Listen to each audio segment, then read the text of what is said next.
We talk draft eligibles at the World Juniors, risers, fallers, and how the draft eligibles affected the rankings in the 2024 NHL draft. Big discussion coming up on this episode of Locked On NHL Prospects. You are Locked On NHL Prospects, part of the Locked On Podcast Network. Your team every day.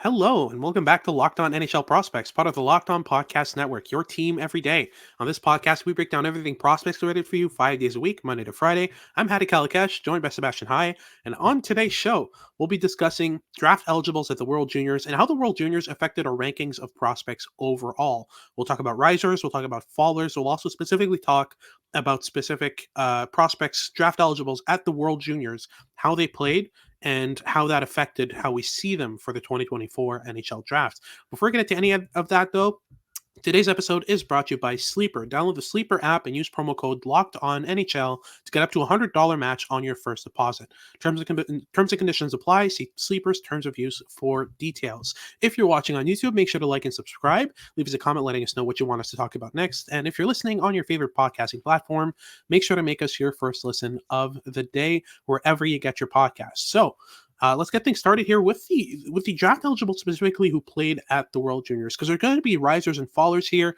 And among those risers and fallers, there are some players that didn't even play at this World Juniors, but in our viewings throughout that period affected our rankings as well. But so we can start things off with, I think, the most interesting player at these World Juniors, and I think that's Zeev Buium. Buium was one of Team USA's best defensemen overall, despite being their youngest. Played some really good minutes. Played really well on both sides of the ice, and overall made himself pretty much indispensable to this team. He was playing on the second power play for them, despite having Seamus Casey and a glut of other defensemen who can quarterback a power play. He was that guy. What did you think of Buium overall, and how do you think he affected his draft stock in this World Juniors? He's been rocketing up for the last 2 months now, right? Yep. We've been talking about him extensively, and there's been a very good reason for that. He has been showing a ton of comfort in far larger roles than he was playing last year with the NTDP, or even in the first a couple of weeks of the season in Denver. He's been playing a lot more minutes and has been gaining so much confidence, especially in his play on puck, that I've been so impressed with. He is so fluid. He uses his mobility better than most defensemen that are U20, let alone 18. Yep. And overall has just been tremendously impressive, especially offensively in Denver. But we've been talking about quite a bit of how in this tournament, well, yes, he was in an offensive role with Team USA, playing on the power play. He was playing some really solid transition defense, especially the in zone defending was a little bit more hit or miss in my viewings of him in this tournament. But the way he's able to match footwork off the rush is exceptional. The way that he was able to stop the rush, even compared to other offensive defensemen in that lineup, he was far more efficient at that than Lane Hutson. Obviously, with that as one of the key and few areas of weakness in his game, and Seamus Casey as well. So the fact that he is an offensive defenseman, but is able to really get involved defensively so actively at such a young age against such impressive competition is so good to see. And he is well into the top 10 discussion, at least for us internally at Dauber. And I think for you personally is entering the top 5 conversation. So talk to me a bit of how that has kind of gone over the last 2 months, because it's been a rocket ship. Yeah, absolutely. I went from Zeev Buium is decent to Zeev Buium is a top 15 pick to Zeev Buium is a top 10 pick. And now I'm somewhere between Zeev Buium is a top 5 pick and Zeev Buium is the best defenseman of the 2024 NHL draft within a span of 3 months. And it's not just been the World Juniors. His play at Denver has continued to grow, continued to improve, and especially continued to impress. He has been fantastic. And I've talked about this before. You'll hear their commentators say things like, if the game's on the line in the last minute and I want someone to score a goal and I want someone to puck on his stick, it's Zeev Buium. And I'm like, he's a freshman draft eligible playing in the NCAA. Defenseman. Yeah. Like what? Yeah. He's been that good. I mean, he's so reliable with the puck. He's so clutch in key moments. He scores big goals. He scored the insurance goal against Sweden in the World Juniors gold medal game. Like he'll show up in big moments, and he can rifle the puck. He can pass really accurately. But what's really impressive is half the time I feel like he's covered in butter. He's just so wriggly. He just squeezed his way through pressure. He's got these little moves and these little handling skills that allow him to just escape the grasp of opponents so easily. And even at against the best, I mean, Sweden are really good structurally, are really good at defending, up high in the defensive zone. So there's not a lot of space for Buium to do what he does, and he still manages. Sweden defends almost like an NHL team. When they're playing in the World Juniors, stylistically, I mean, the lack of time and space you have when they're playing against you is a big thing, and Buium managed that lack of space really really well. And even at the NCAA level, when he's playing against the top competitors, the big teams that have really good rosters, really good structure, really good systems, he's still able to do those exact same things on a smaller ice surface. So just overall, there was so much to love about Buium, and like I said, he's just been rocketing up my rankings as the years has gone on, because every question I have about him gets answered the next game I watch. So it's just like, where's the issue with him? Yeah, he's been fantastic in this tournament. But I also want to give a shout out, obviously, to Jesse Pulkkinen, who had a real stand performance at World Juniors, really made himself known and made a clear case for himself in the top 50. I mean, he was already a conversation to be had in that, because, like I mentioned on a previous episode, there was a specific game in the second division of Finnish pro hockey he was playing, where there was like 30 or 40 scouts from all over the world, not just NHL, but like other European teams. They came to watch like a Mestis game on a Tuesday just for Jesse Pulkkinen. Like, that's extremely rare to have an overager, an overage draft eligible be that scrutinized and watched by teams. Like, yeah, And that was before the World Juniors. I mean, I would not be surprised at all at the end of the day if Jesse Pulkkinen ends up being picked in the first round of the 2024 NHL draft. He is an NHL scout's dream, right? Like, he's exactly what they're looking for. A unique prospect with a unique skill set, massive frame, huge reach, good defensively, fantastic skater, and really, really good with the puck. So yeah, I mean, those two I think are the standouts, right? Do you have anyone else?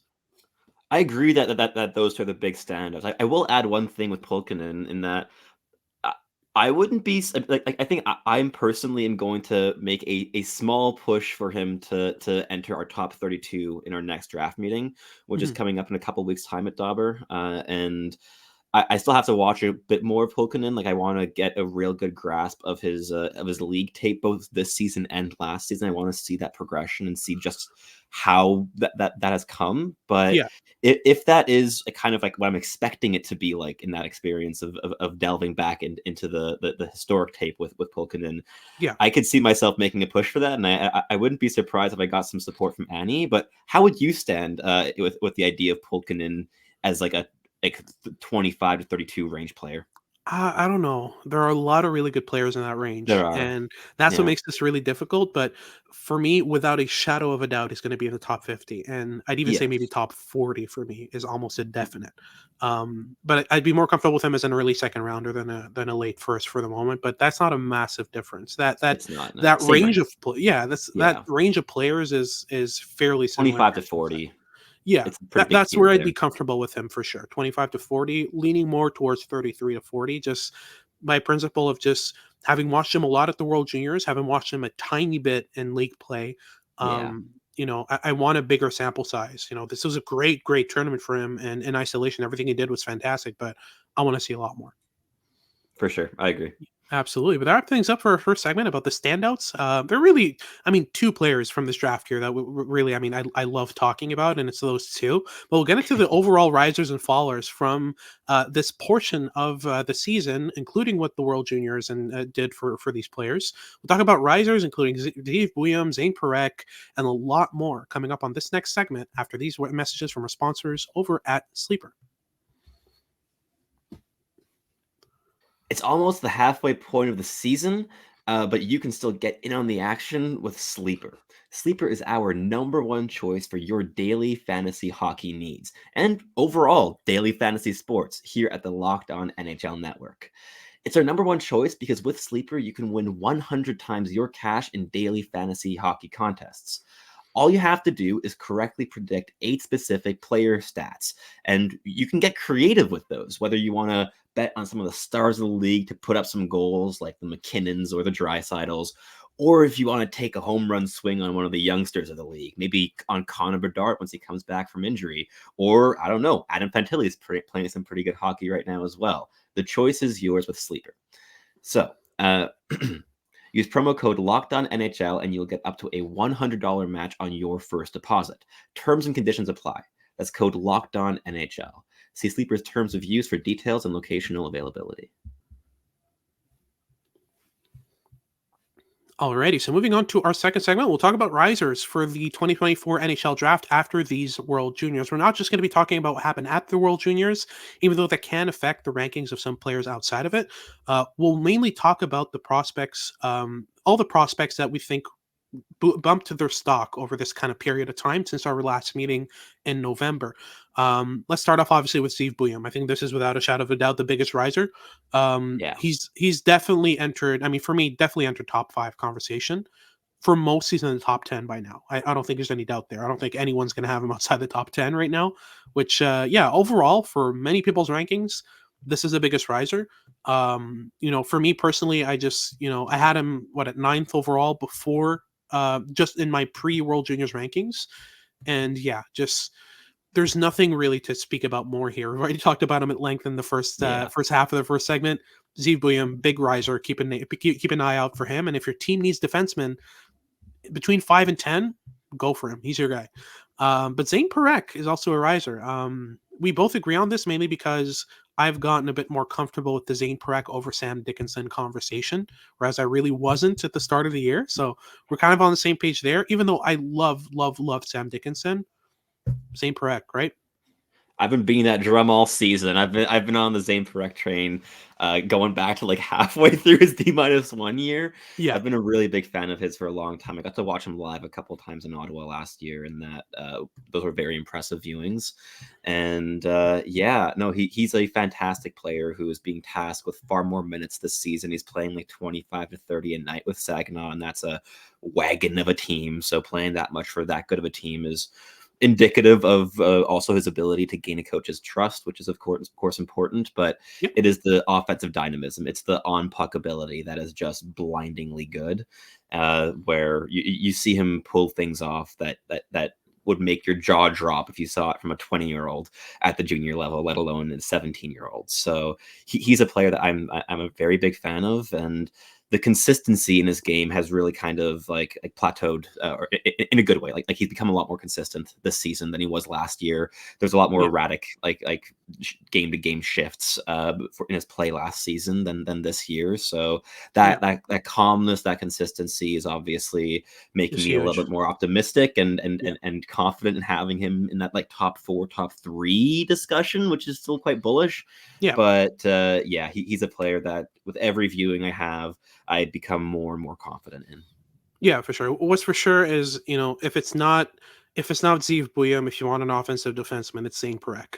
And especially if we're looking for right-handed D, which a lot of teams are, he's your guy for sure. But another offensive leaning defenseman that we have in our risers, Alphonse Frey. You've watched a bit more of him than I have, but I have caught my fair share of games of his, mainly because I was looking at Leo Saulin Valenius, who was showing up in rankings in the first round, and I was curious about him. I caught Alphonse Frey at the start of the year and was kind of unimpressed, just overall underwhelmed. But having focused a bit more on him and having watched him a bit deeper into the season, he's looking like a first-round candidate, eh? For sure. I'm quite a big fan of his. Like I've been trying to kind of like compare him with like some North American stylistic counterparts like Henry Muse, for instance. And as of right now, I'm probably more confident in Alphonse Frey's projection than Henry Muse. And I've watched more of Henry Muse than any other draft eligible in this draft, basically, because being based in Ottawa previously, got to watch the 67s a ton. Yeah. But Alphonse Frey is a tremendously mobile, intelligent offensive defenseman. He's lethal in transition. He loves to carry the puck up the ice. He's just as dangerous a carrier as he is a passer, which really gives him that dual threat ability and that easy deception, because every option seems quite comfortable. When he has his head up and he keeps his feet moving, he is lethal, and he's really capable at switching lanes in transition, creating space for his line mates to go attack. And even though at the J20 level, they don't often make use of that space that he creates, he just keeps doing it until they find their way into it. And just a tremendous level of dynamism and skill, and combine that with quite a good hockey mind. The more I watch of him, the more I'm impressed with how he processes the game, how quickly he's able to spot opening lanes, how he's able to create those lanes, how he spots the movement of defensive structures and tries to kind of find a way in, whether he has the puck on a stick or not. He's super, super fun to watch, especially offensively. The defensive game, there's been some nice flashes, but is not quite a strength just yet. But he uses his mobility really well to match footwork off the rush. And while his gap could be a bit tighter and he could be a bit more consistent in how he approaches the transition defending, there's been some decent progress on that front this season. So he's a player I've liked a ton, and I'll be bringing up his name in that 25 range come the next Dauber meeting. Yeah, absolutely. I wouldn't be against that myself. Moving on to obviously Jesse Pulkkinen, who we just talked about. Again, another big riser. Mainly was unknown, and for me, I'd watched literally a game of his because our Finnish scout Annie had mentioned him, and I really, really, really liked him. But I thought, overager. I was watching a J20 game. Who knows? But yeah. Oh my goodness, he's looking really good, and has gone from a player who I would have said maybe a third rounder at best to almost a definite top 40 prospect. So big defenseman, really mobile, like I said, really good with the puck, really unique in terms of the way he approaches the game. Not a lot of players play like him. Very entertaining. Very, very entertaining defenseman. Not always stable, not always composed, not always reliable, but when he's on his game, he is on, which is really, really interesting. But the first player here that did not play at these World Juniors, the second one after Alphonse Frey, Liam Greentree, the winger, I want to say Windsor. That's right. It fires. Yeah, he has been firing up my rankings over the past month. I've watched his game a bit more closely. I had guys like Ryder Ritchie and Beckett Seneca in kind of the same range or higher than him. I think Greentree has solidified himself as an 11 to 16, 11 to 17 type of prospect. And yeah, I mean, with Greentree, it's really, really obvious what he's good at. He has a fantastic shot. He protects pucks really well. But outside of that, I've been more and more impressed with his playmaking game. I see a lot more intricacy in his ability to kind of connect plays and move up the ice. And especially in the offensive zone, I've seen a lot more give and goes, a lot more smart kind of little shifts in movement to get into pockets of space. So there's a couple things like that have really impressed me over the last month from Greentree, and that should put him in just outside the top 10 for me. He's not top 10 caliber just yet, and I don't think he'll get there. Just because of how good this top 10 class is compared to what the 11 to 25 range looks like. But Greentree has put himself at the top end of that tier below the top 10 for me. Outside of that, we have Stian Solberg, who was fantastic at this tournament. He played some bad hockey at the end of the tournament, but it was because he was being just way overused by the end of it. And he's not there yet. I mean, the Norwegian Pro League's calendar isn't as tightly packed as the World Juniors are, where you play like 25 minutes a game 2 nights in a row. Like, that's a lot on the body of a player that's not used to it, right? It really is. And the hockey he was playing before he was exhausted was really impressive. He's a really vicious defenseman who gets a lot of joy from playing the defensive side of the game. There were some nice offensive flashes at the tournament. Like, he has a pretty hard shot. The distribution in the offensive zone was decent. But in terms of NHL projection, like a defensive specialist, where you kind of want him to divert to his defensive pairing partner for a bulk of the transition workload. I think that like the on-puck game is definitely more of a work in progress than the defensive game is at this stage. But the violence with which he defends, and he was one of the least fun players to kind of attack on his side of the ice at the World Juniors. And considering that he's playing for Norway, that's quite the achievement. Yeah, absolutely. He made life really difficult off the rush for his opponents, and yeah, I feel like teams adapted very quickly and shifted over to the side of his D partner. It didn't take long before they figured that part out. Another prospect who wasn't at these World Juniors, who's a riser in our rankings, Michael Hage. Michael Hage plays for the Chicago Steel. He's a forward and a really, really skillful player. And I had kind of underrated his skill before I got a couple more viewings of him with Chicago. And yeah, he has a skill set that is really, really unique. He's able to carry pucks through pressure across hands and kind of cut to the middle at all costs really, really well. He has a hands and a mindset for it. On top of that, I've grown a bit more fond of his shot. His playmaking has always been interesting, but his shot has grown on me a bit. He doesn't have that wicked wrister, but he's able to pick corners really, really well, especially from in tight. So having that type of player with that type of skill set, I would not be against him being in the first round at all. Like he's definitely in that conversation for me. And then closing things off, we have Thomas Galvish, who was called up in relief of Adam Jiricek, who unfortunately suffered a season-ending injury in the World Juniors in the first game. And fellow draft eligible Thomas Galvish got called up in his stead and played really steady, really reliable, really entertaining hockey for Czechia. Specifically, that assist he got on the Yuri Kulich goal was just. I did not expect that from Galvish, who played on a pairing with Adam Jiricek at the World Junior at the Five Nations tournament earlier in November, and did not look like this. He looked like the steady counterpart to Adam Jiricek in that tournament. And this year, freed from that shackle, he was able to just go ahead and do whatever he wants, and had a lot of fun at this tournament. Clearly, he did a great job of showcasing his skill set. Because on top of that, he's, like I said, really reliable, really mobile, really active defensively. And yeah, just made a name for himself at this tournament, which I love. And yeah, he might just figure in my top 32 or maybe in top 40, something like that. I was decently impressed with him. But that wraps things up for a second segment about the risers. Now we'll talk about bad news. We'll talk about the fallers for the 2024 NHL draft after these World Juniors. We'll get into that after these messages from our sponsors over at Jace Medical. If you're looking for a solution to your medical needs, if you're someone who travels a lot and doesn't have much time to, go to the pharmacy, hit up your doctor, get a prescription, Jace Medical is a great alternative to that. They provide 5 life-saving antibiotics for emergency use through their Jace case.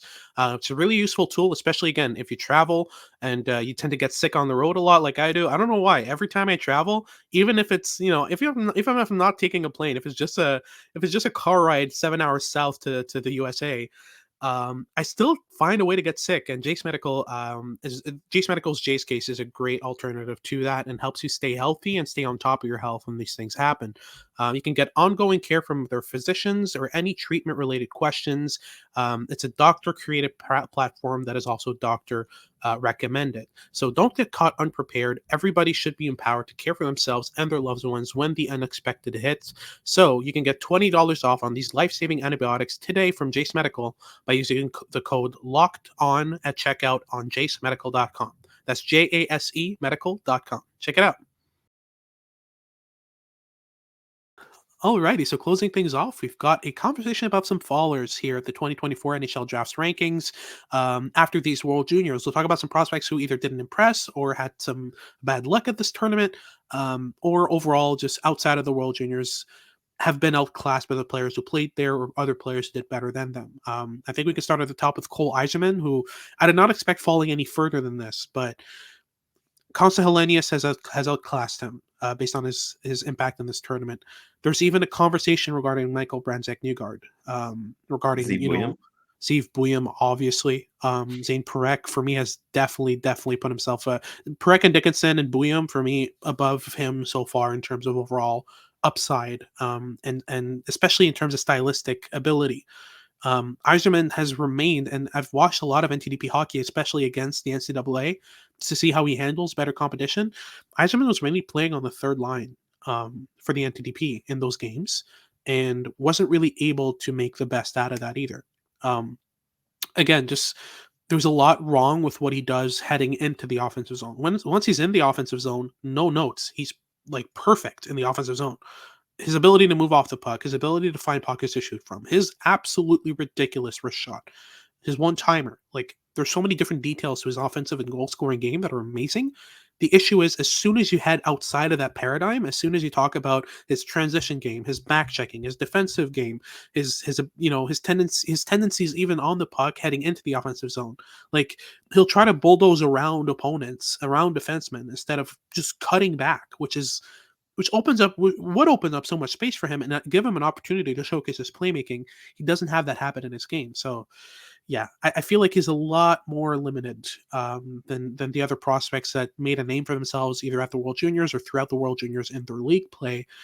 And yeah, he's kind of fallen out of favor with me, which, I already had him like 7th or 8th overall. I did not expect him to drop any lower than that, right? Yeah, for sure. I mean, I haven't watched nearly as much of him, at least in the last 2 months, as you have. But Yeah. like, one question I do have for you is like, how much of an impact does like his July or August birthday have on his draft stock? Because he is one of the younger players in this draft class, and a lot of these question marks that we still have in his game that are quite blatant are around questions of maturity, right? Like habits Yeah. that still have to be learned. What does the age kind of like, how does that fit in the likelihood of him overcoming these hurdles? It's difficult to say because from what I've from all the articles and papers I've read about the impact of an early or late birthday on a player's upside and potential, a lot of the times it's the older players in the draft that end up outperforming their draft stock and outperforming their draft position. So I don't really like to put too much stock on a player's age in the draft year, but obviously when your main issues are maturity and you're less mature than the rest of your team of your draft class, like that can be overcome. It's just, for me, Eiserman just, there are some major issues with the way he approaches the game that go beyond just maturity. I've seen players younger than him be more decisive with the puck, more impactful in all three zones. Like it's, you know, you put Michael Brenzek Newgard when he was the exact same age as Cole Eiserman, and like Brenzek Newgard has so much more maturity and composure and poise and two-way impact and all the things you want to see out of a prospect. It's a stylistic issue. It's that Eiserman plays this way, more than just he hasn't developed those areas yet. So maybe in 4 or 5 years I look foolish for this, but I have a lot of issues with the way Eiserman approaches the game, and I don't think it's something that can be fairly reliable outside of playing with an elite play driver and an elite two-way player. And if you have those two elements in your team, go for him all the way and like take him to the moon. He's going to score you 40 to 50 goals, but there's a big if in that, and you have to have the right pieces in your roster, and not every team has that. So, especially if you're drafting that high, like it's not something you readily have in your team, right? Yeah. Yeah, for sure. That makes sense. Absolutely. But moving on to a couple of draft eligible defensemen who, honestly, it seems really just like a matter of injury, but it's unfortunate because taking a swing on these two would be taking a big risk based on the injuries that they just suffered in the last couple of months. We're talking about Aron Kiviharju and Adam Jiricek, two defensemen who suffered major injuries and will be out for foreseeably the rest of the season. And that obviously will affect their draft stock. I'm still a big believer in Kiviharju and Jiricek. I still like their games, but it's a big risk to take if you're drafting in the top 10, top 15 to go for a player like this, a player in this situation particularly. There are some options there, especially on defense, that make them a bit more expendable and more likely to kind of slip down the rankings, right? For sure. I think like with Kiwi Haru specifically, like I think he's due to come back in like March or late February. So we're gonna get some late season footage at the very least, which should help answer some questions because Yeah. both of these players are players that really could have used as much game time as they could have this season to really like show the world what their exact style is. Like there are Mhm. definitely two players that were still kind of figuring out how they could best impact the game. Like Yeah. with Kiviharu, you have the best passer among the defensemen in this draft class. Yeah. The raw passing ability is superb, but how everything else kind of falls into line to support that was still very much a work in progress in his game. And Yeah. with Adam Jiricek, there was so much indecision and hesitation in his play in the first half of the season that I was so hoping to see him kind of grow into the decision making and the calmness and the composure as the year went on, where this season ending injury is really, really rough. And I mean, like the year Czechs have not had good luck in terms of World Junior injuries in their draft years. Yeah. So it's rather unfortunate, but definitely two players that are going to be fascinating to kind of like keep evaluating and kind of delving back into past draft tape to study it a bit more in depth than we have so far, to kind of get as clear of an idea as we possibly can with the footage that we do have available to us with these two players. But definitely there's a bit of a wrench into our evaluation of the two. Absolutely. Moving on to Ryder Ritchie, a winger out of I want to say Swift Current. Might be it's Prince Albert, I think. Yes, Either way, I believe I think it is. WHL winger. He's decently sized. I think he's 6 foot, 6'1", 180. Nothing overwhelming on that side, but what really made him stand out for me at the start of the year and made him kind of a 10 to 15 player was the playmaking ability. Not the playmaking ability, the stick handling. The playmaking is decent, but the stick handling really made him shine offensively. He was able to wriggle through opponents, kind of stick handle through pressure really well, find these little pockets of space and make a play. But the issue with Ritchie that really made me sour on him is the more I watch him, the less I see him able to just catch a puck, which is just, that's where your stick handling sequence starts, is by being able to catch a pass. And he struggles with that massively. And I still haven't honed in on exactly why that is. But that could limit him severely at the next level, because in the NHL, the most important thing is to be able to catch a crisp pass quickly and accurately and well, and be able to be ready for your next play right away. Because in the NHL, things come at you fast. So you need to be able to set up your next play extremely quickly and not have to take 3-4 touches to corral a puck. And right now, that's what I see from Ryder Ritchie. And usually that's an issue with posture or with skating. And those are kind of the more difficult things to tweak and adjust properly. So that gives me a bit more concern in Ryder Ritchie's element. But for me, it's just outside of that, offensively, there's so much to love. Defensively, you're not really always going to get much out of Ritchie, but you're going to get enough, which is usually what you want. But overall, that big issue of not being able to catch pucks could harm him massively at the next level. So I'm a bit concerned with that. Then to end things off, Igor Chernyshov, I think, is another player who over the last couple of months has just been outclassed by the rest of the competition. Like, I saw him as a bona fide top 10 pick. I see him more as a 15 to 25 pick now. Just, not by any harm of his own. He's the same player he was 2 months ago, but that's the issue. A lot of players have improved since then. A lot of players have shown their worth since then, and that kind of bumped him down the rankings. Then finally, the one prospect who played full time in the World Juniors that's in our followers is Emil Hemming, and it's mainly just because he was unnoticeable at this tournament, right?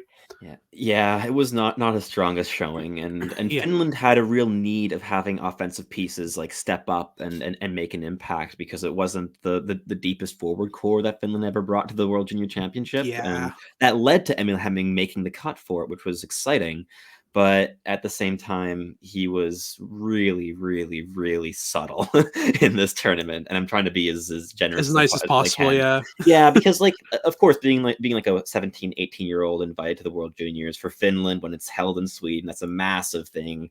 And Emil Hemming is a goal scorer through and through, and he was put in a fourth line role. That's not a great situation, but even with those minutes, even with those opportunities, he was really fading into the background. I saw him stop moving his feet a ton. And Emil Hemming is a player who's like, his brain keeps moving at the same pace as his feet move. So when he stops moving his feet, he loses a lot of his value. And he wasn't even finding pockets of space, which is one of the things he does really, really well in his league play. So I'm not sure if maybe he was battling an injury or whatever there might be going on behind the scenes there, but it wasn't the same Emil Hemming that we've seen earlier on this season, who has his fair share of warts, but is a far more impactful player on a shift-to-shift basis than we saw at the tournament here.